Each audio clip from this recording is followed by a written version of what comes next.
Lucas Freire, que nos trae un poco de noticias ambientales en su columna Cuando el río suena. ¿Cómo estás? Buenas, buenas. Bueno, qué alegría estar acá con este equipo renovado, de aire fresco. Gracias, gracias, gracias. Gracias por venir.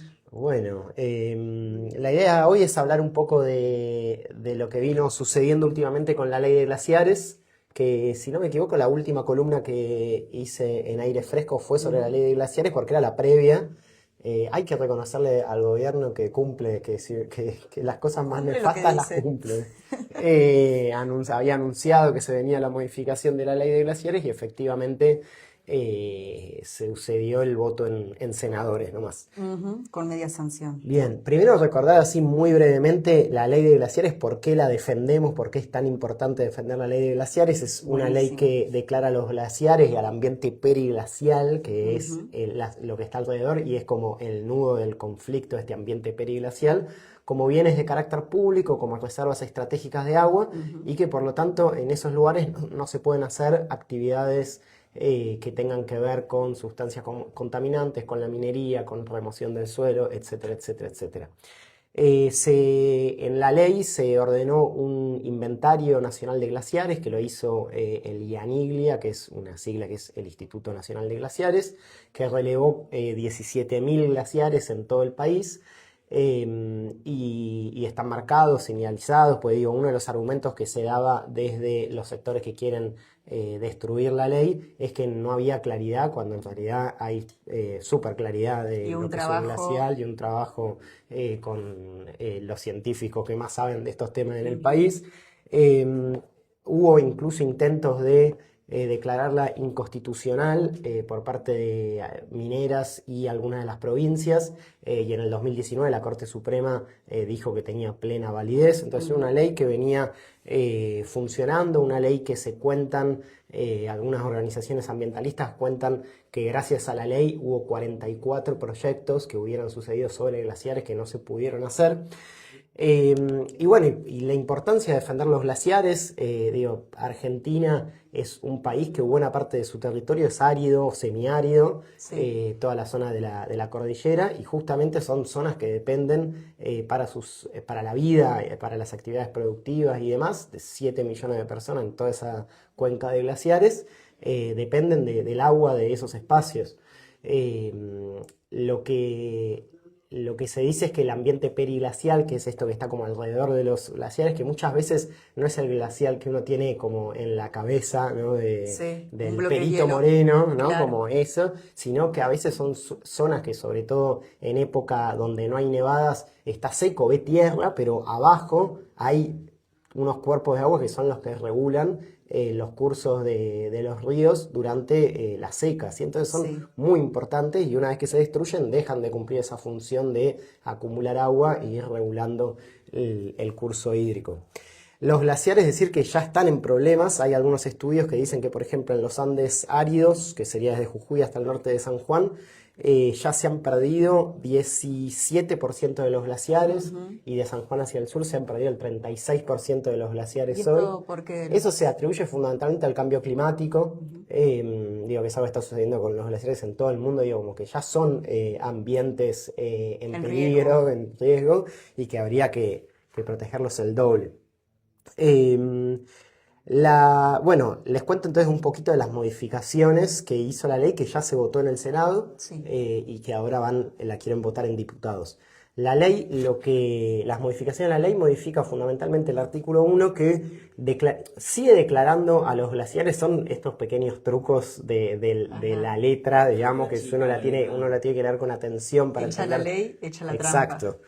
Porque ratifica que los glaciares son reservas estratégicas de recursos hídricos, pero lo que hace es, le da a las autoridades locales, provinciales, sabemos que desde la reforma constitucional del 94, los recursos mineros son de las provincias, ¿sí? Entonces, le da esa potestad a las provincias de determinar cuáles de esos glaciares son reservas estratégicas y qué actividades, dice la ley, producen una alteración relevante.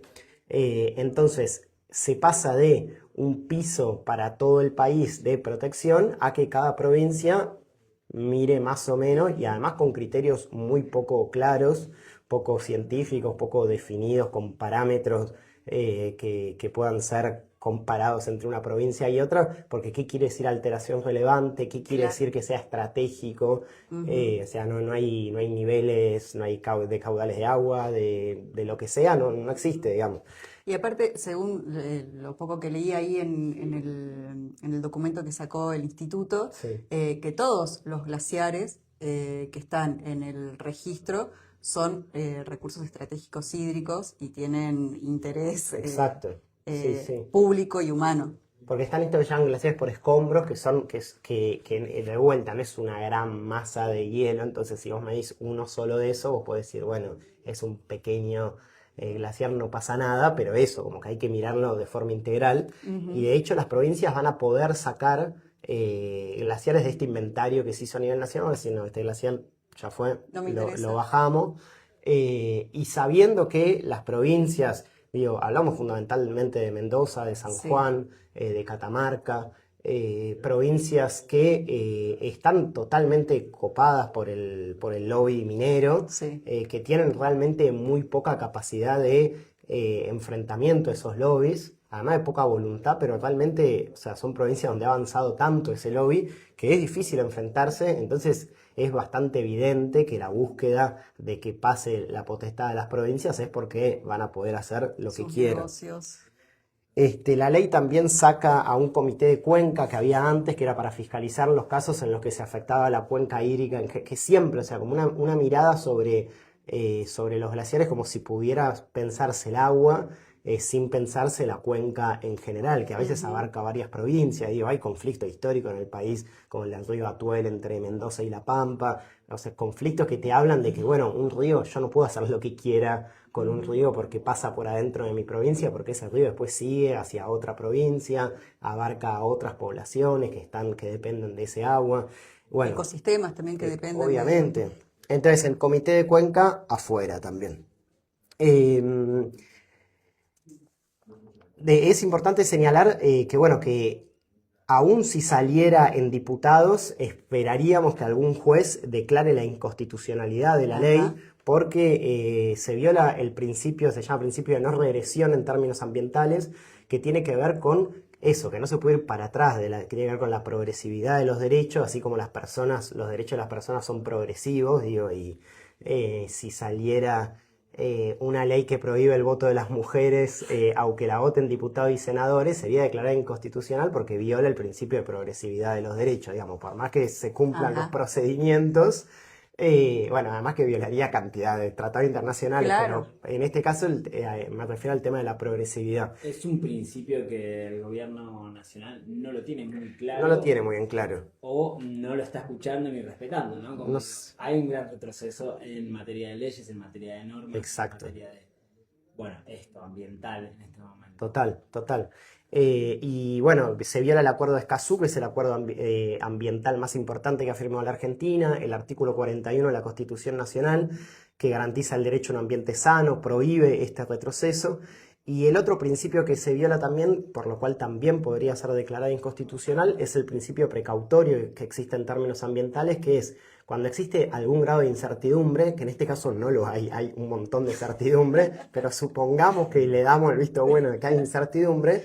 En los temas ambientales existe el principio precautorio, es como diciendo, bueno, si la cagamos con esto no hay vuelta atrás, entonces primero tenemos que proteger preventivamente hasta que de alguna manera se ponga de acuerdo la comunidad, los científicos especializados en esto, en la política, etcétera, se pongan de acuerdo en qué sucede con eso. Mientras tanto tiene que haber como una protección especial precautoria, digamos, porque por ahí después se decide que sí se puede hacer en ese lugar la actividad que se quería hacer, pero en principio hay que proteger hasta que no haya como ciertos niveles de acuerdo y de seguridad. Claro.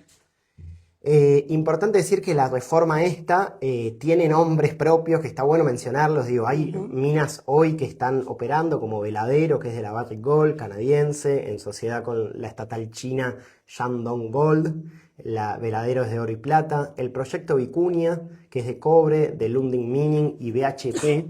Uno empieza a nombrar estos nombres y, por ejemplo, si googleás BHP, la minera esta, es la responsable de, no sé si se acuerdan, en Brasil, en Brumadinho, que se rompió habrá sido 3, 4 años, un dique que protegía todos los desechos, donde se acumulaban todos los desechos mineros de una mina en Brasil. Se rompió ese dique, inundó un pueblo entero, mató decenas de personas y destruyó la actividad económica de toda la zona, la vida ecosistémica, contaminó todo ese río, esos desechos terminaron llegando hasta el océano, de la cantidad que eran. Bueno, esa misma mina Esa misma es una gente de las que súper quiere, responsable. súper responsable, canadiense, deben ser, o británicos, son súper responsables, cumplen con todas las normas Me imagino que internacionales. después hicieron algo con esta situación en Eh, Brasil. sí, pusieron abogados para no pagar indemnizaciones. Genial.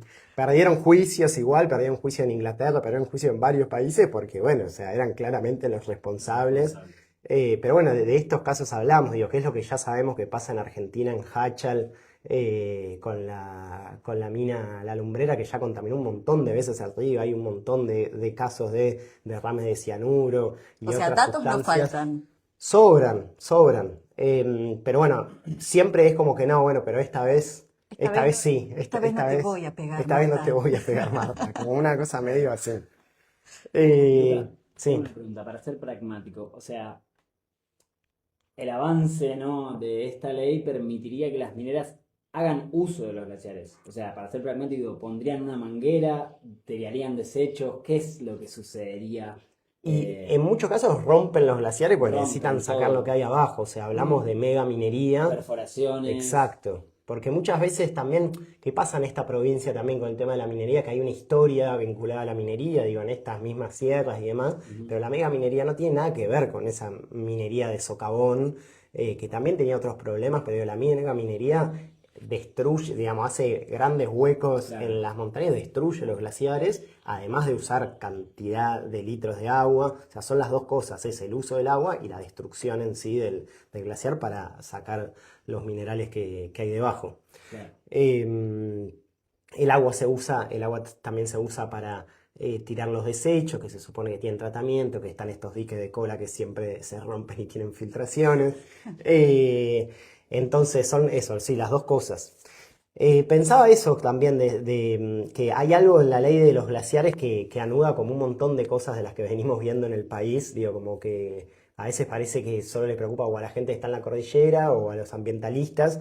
Y digo, estamos viendo, tiene que ver con un proyecto de país, que tiene que ver con la primarización de la economía, la destrucción de puestos de trabajo en otros sectores y que todo se apunte a 2, 3 sectores que además son sectores que no dan trabajo. O sea, ahí traje un dato que encontré, que salió en varios medios, que es la producción minera creció 3,3% interanual y el empleo cayó 5,3%. O sea, pese a que creció la actividad minera, baja la cantidad de empleo. O sea que no es la salvación ni siquiera en términos de empleo, que muchas veces es como la ilusión en muchos de los lugares Lo donde que llega se una promete. minera, llega con plata. Quizás en el momento de construcción de la mina sí hay mucho trabajo. Que es temporal. Pero que es temporal y después quedan muy pocos trabajadores, en muchos casos extranjeros, ¿sí? Porque traen todos técnicos de la empresa. Y bueno, y a esto se suma el RIGI, el régimen de incentivo a las grandes inversiones, que hace que no dejen regalías, que no paguen impuestos a las ganancias, o sea, como un montón de ventajas impositivas por decenas de años, que tampoco queda, o sea, ni siquiera decir, bueno, volás la montaña, pero por lo menos queda algo de plata para, o sea, ni siquiera Tirame se un mango, cumple viejo. eso, claro. Si digo, Catamarca es de las provincias más pobres, de las provincias mineras más importantes, de las provincias más pobres del país, y si uno superpone en toda América Latina, las zonas de mayor pobreza son las zonas donde hay minería, o sea, no hay, o sea, está recontra demostrado que en los lugares donde hay minería no hay desarrollo. Ujú. Se la llevan todas. Se la Se la llevan llevan todas, todas. sí. Te estoy dando el corazón de mi montaña y vos que me dejas ni un mango, viejo, nada. Y bueno, y hablando también de esto, de este modelo más integral, también es algo que no cierra sin la represión. Digo, lo vimos en Mendoza cuando se Sí. resistió la modificación de las leyes provinciales que protegían el agua. Lo vimos el otro día con los manifestantes de Greenpeace que dejaron los inodoros llamando a no se caguen en los glaciares. Ujú. que la policía se llevó detenidos, cagó a palos un periodista también que estaba fotografiando, digo, como una Porque lógica. eso era tan importante reprimir estas voces, ¿no? Sí, y bueno, pero bueno, de alguna manera están reprimiendo a todas las voces que se oponen. Quizás Greenpeace tiene esa cosa de la visibilidad y salió en muchos lugares, pero la realidad es que está pasando en todas las luchas, digo, como la misma lógica, ¿no? Primarización de la economía, represión, y en el caso de la ley de glaciares, tanto que hablaban de la casta, digo, una alianza con la casta para lograr las votaciones, digo, votaron a favor dos senadores de Unión por la Patria, votaron a favor sectores del peronismo que están, que no están en Unión por la Patria, pero que son del peronismo en sus provincias. Y yo la verdad que estaba leyendo ayer cuando preparaba la columna una entrevista a a un senador del PRO misionero. Hubo muchos del PRO que votaron en contra y, oh casualidad, dice, las senadoras de Chubut votarán en contra porque tuvieron una discusión muy fuerte en su provincia, que llegó a incendiarse la municipalidad o la casa de gobierno y no acompañan la ley por esas cuestiones. Digo, como que el senador deja bastante claro que la única forma de evitar estos pactos entre la casta es que, bueno, que efectivamente le tengan cierto temor a la lucha del pueblo organizado en las calles, porque en esas provincias el PRO que venía votando todo con la Libertad Avanza, no votaron con la Libertad Avanza. Digo, como que también es una remarcar victoria eso, de sí. las luchas en cada provincia que se dan, que a veces países son chiquitas que no sirven. En este caso no sirvió para alcanzar los votos, digamos, pero es súper importante que senadores que a priori uno pensaría que fueran a votar en contra, bueno, por la presión social, votaron, en este caso, a favor de los glaciares y en contra de la modificación. Claro. Bueno, ¿tenés alguna información acerca de las audiencias públicas Sí, que se se viene van? eso. Como les decía, se votó en senadores, se logró, que fue muy importante, en diputados la convocatoria de audiencia pública, que de hecho era otro motivo posible de inconstitucionalidad, porque en temas ambientales el Acuerdo de Escazú marca que tiene que haber participación ciudadana y posibilidad de opinar. Las audiencias públicas van a ser el 25 de marzo de forma presencial en la Ciudad de Buenos Aires y el 26 de marzo de forma virtual para todos los que estamos lejos de la Ciudad de Buenos Aires. Se puede anotar, es importante esto comunicar, se puede anotar cualquier persona, sea oyente que está escuchando, se puede anotar. Iba a traer la página, pero era muy complicada de dictar, así que más fácil ponen audiencia pública, ley de glaciares y les salen ahí los links para anotarse.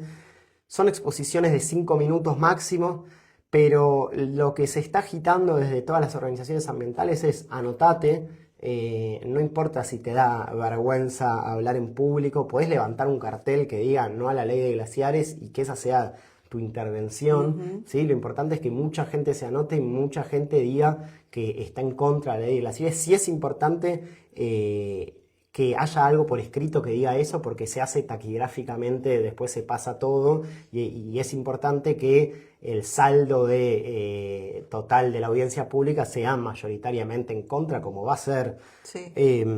Después se anotarán también empleados de las empresas mineras y demás que hablarán a Harán, favor, sí. pero mayoritariamente se va a expresar la comunidad de todo el país en contra. Así que bueno, anótense, va a ser el 26, es muy probable que no se llegue a completar en un solo día, pues se va a anotar un montón de gente, todo eso son cosas que todavía no sabemos y no están muy claras.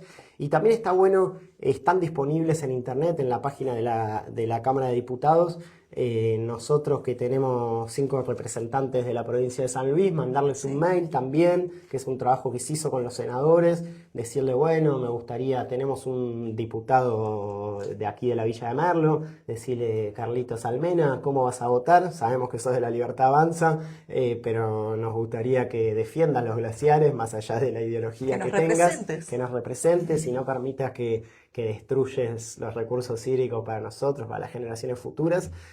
Así que son todas formas de presión respetuosas, democráticas y demás, pero que sientan que hay una comunidad a la cual ellos están obligados a representar. Y a responder. Y a responder.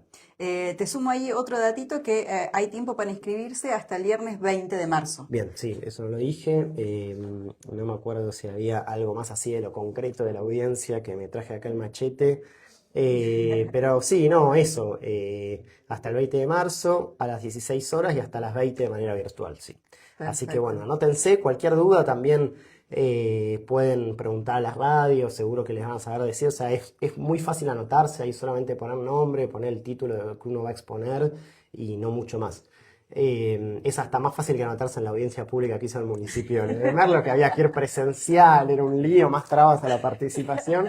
Esta que es a nivel nacional es más fácil. Más fácil, mira, te la dejamos ahí. Así La gente que tiene un tiempo para exponer en la audiencia. 5 minutos máximo. 5 minutos máximo. Tiene, no me acuerdo si son 2 minutos de inicio y podés estirar, pero son 5 minutos máximo, que bueno, da para exponer un pequeño argumento y si no, como les decía, levantar un cartel, decir desde San Luis nos oponemos, decir si perteneces no sé, a alguna asociación civil, a algún espacio de organización, a un club, decir, bueno, represento a tal espacio y nos preocupa que se destruyan los glaciares y con eso es suficiente. Así que eso, que no tengan miedo de participar, que además es nuestro derecho de participar, es algo que peleamos para que en estos temas tan importantes se escuche a la comunidad, así que aprovechemos. Si bien es importante decir que las audiencias públicas no son vinculantes, o sea, no son obligatorias su cumplimiento, pero sí se tiene que dar algún tipo de respuesta, sobre todo si es mayoritariamente en contra, tiene que haber algún tipo de justificación de, bueno, de por qué no le estás dando bola a lo que dijeron cientos de expositores con un montón de argumentos en contra, bueno, ¿por qué avanzas igual? Y de alguna manera queda más en evidencia lo poco democrático, digamos, si lo votan a favor.